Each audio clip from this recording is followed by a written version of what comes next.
Alright, hey everybody. Tuesday morning should be.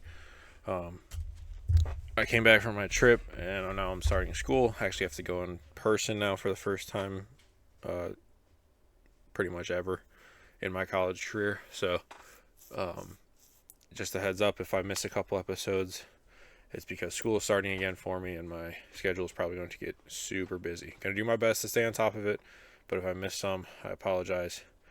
So we're finishing chapter 49, going into chapter 50. We only have 3 more videos in Genesis, and then we'll be over into Exodus officially.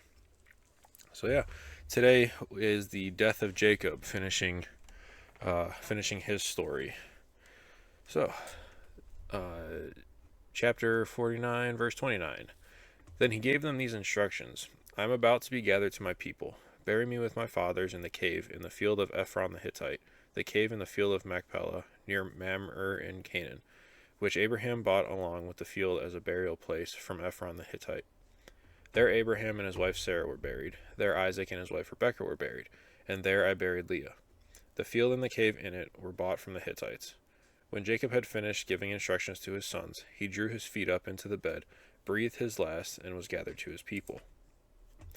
Joseph threw himself, pop-ups. A little one downside I've noticed about reading it from the website instead of the Bible. Joseph threw himself on his father and wept over him and kissed him. Then Joseph directed the physicians in his service to embalm his father Israel. So the physicians embalmed him, taking a full 40 days, for that was the time required for embalming. And the Egyptians mourned for him 70 days. When the days of mourning had passed, Joseph said to Pharaoh's court, If I have found favor in your eyes, speak to Pharaoh for me. Tell him, My father made me swear an oath, and said, I am about to die. Bury me in the tomb I dug for myself in the land of Canaan. Now let me go up and bury my father, then I will return. Pharaoh said, Go up and bury your father, as he made you swear to do. So Joseph went up to bury his father. All Pharaoh's officials accompanied him, the dignitaries of his court, and all the dignitaries of Egypt, besides all the members of Joseph's household, and his brothers, and those belonging to his father's household. Only their children and their flocks and herds were left in Goshen. Chariots and horsemen also went up with him. It was a very large company. When they reached the threshing floor of Atad, near the Jordan, they lamented loudly and bitterly, and there Joseph observed a 7-day period of mourning for his father.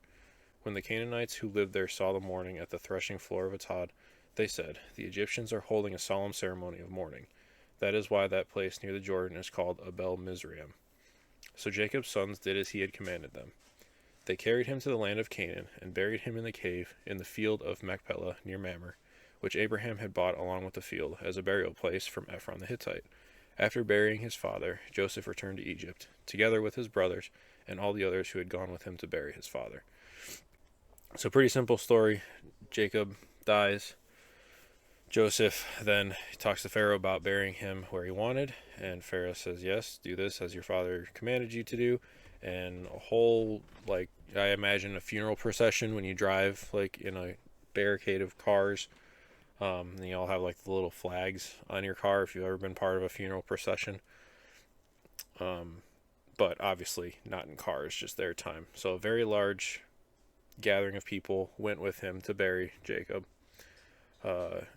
And I find it interesting how many times they talk about where he got the burial place. These were from the Hittites, Ephron the Hittite.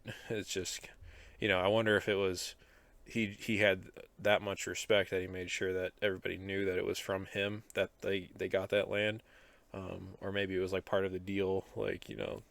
Ephron was saying, "I'll sell you this land." Maybe it wasn't recorded in the Bible, but some other time he was talking to Jacob or not Jacob, but anyway, it might just have been a request from Ephron saying make sure everybody knows where you got this land from or something. I don't know. It's just interesting how many times they go over that. So yeah, pretty nothing really to dig into here.